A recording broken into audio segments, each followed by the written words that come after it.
Hey guys, it's Stacy here. Welcome to my channel, Life's a Project, where I like to share my everyday life projects with you. And today's project is making a DIY septic cleanout cover.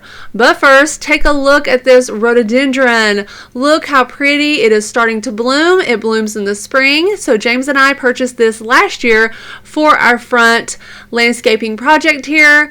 And we have not seen this plant bloom. So I'm really excited to see it blooming. A lot of buds still, just about to bloom out. So this thing should be covered with these beautiful pinkish kind of purple blooms. So really excited and wanted to share that with you. But anyway, back to the project here. So this is a septic clean out. So not that pretty, and it comes up right up in this flower bed here. So we want to cover that up. So I'm going to show you how we're going to do it. So for months, I've been trying to find a container that I can purchase that will fit over this clean out so that I can plant it up with plants and make it look really pretty, but I could not find anything. So James came up with a really neat idea of taking a large plastic container, cutting out the bottom, and you can set it right over top of the clean out and it'll fit flush to the ground. So I just need to cut out a circle in the bottom. Next, using a smaller plastic container, and I'll have to cut this down a little bit because I don't need it that tall. But this will sit upside down inside of the larger container. So it'll sit like this, but with a hole in the bottom so everything fits over the clean out, and then I'll be able to fill it full of soil and plants. And that's just pretty much it. So pretty simple. So I'm here in the garage now, and I think I have both of these containers done and ready to go.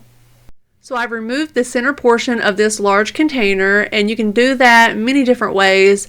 I just used this utility knife or box cutter and just went over in a circle over the same line over and over until it kind of broke free. You can use something like this DeWalt oscillating tool. I did use that on the smaller container. Either way, whatever you use, just be careful. If you press hard on this plastic, it can split. So you can see I have a couple of splits here, but a really good tip James showed me is to take a drill and drill a hole at the end of the crack, and it will not crack any further. So all of this will get covered anyway, so it doesn't really matter how it looks in here because it all will be covered with the smaller container. So the smaller container here, I removed a few inches here from the top ring using the oscillating tool, and it just will fit down inside of here. And so you can see I have extra space for my soil and plants, and then I have room to drill some drainage holes along the outside. Now to attach this, these two containers together, I'm just going to use some glue that I already have, just some regular hot glue.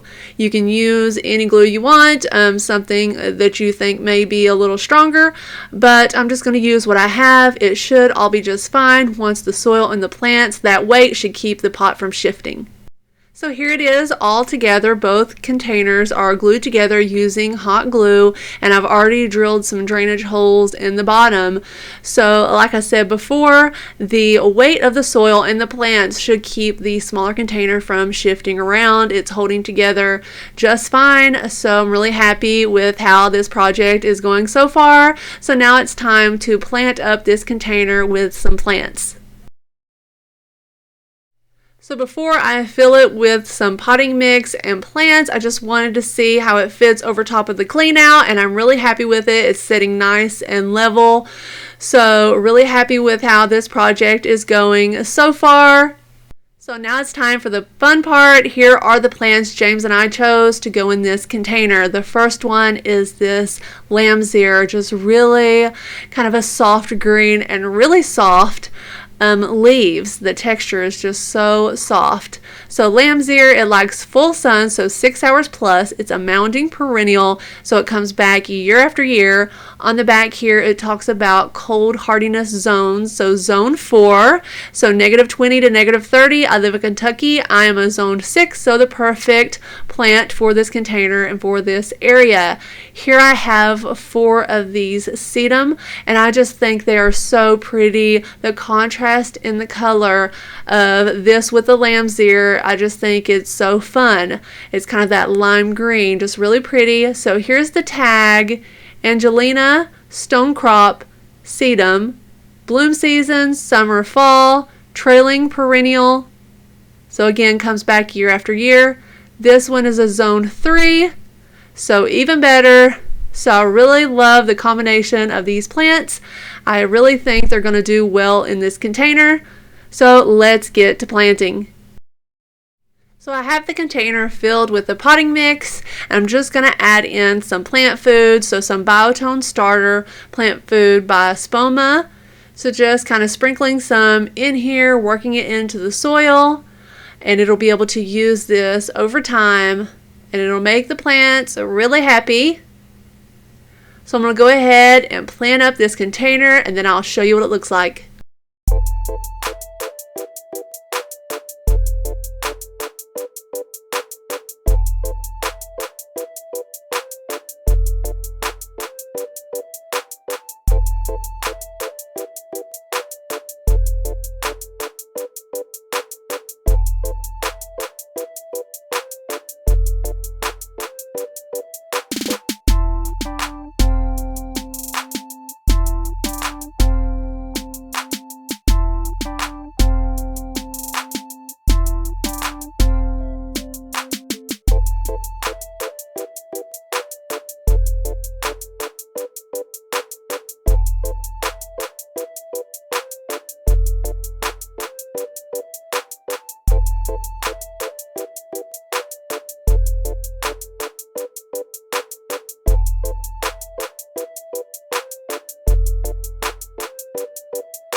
So guys, here it is all finished. I'm so happy with the way that this project turned out. Now you can see some, gaps in between the plants.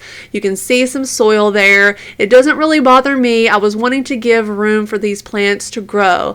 These plants grow a whole lot bigger than they are now, and I may have to move some later on as time goes by. So you can actually plant some, annuals in the meantime in those spaces, but I'm really fine with the way that it looks now. I love the difference in the color, and I just think it looks really kind of peaceful. I don't know, I just love the way that it looks. Now the good thing about this project, you can use different types of containers, just different ones that you like, and do the same thing that I did here, just using a large container and a smaller container, and it really doesn't matter what that smaller container looks like because it's going to be hidden anyway.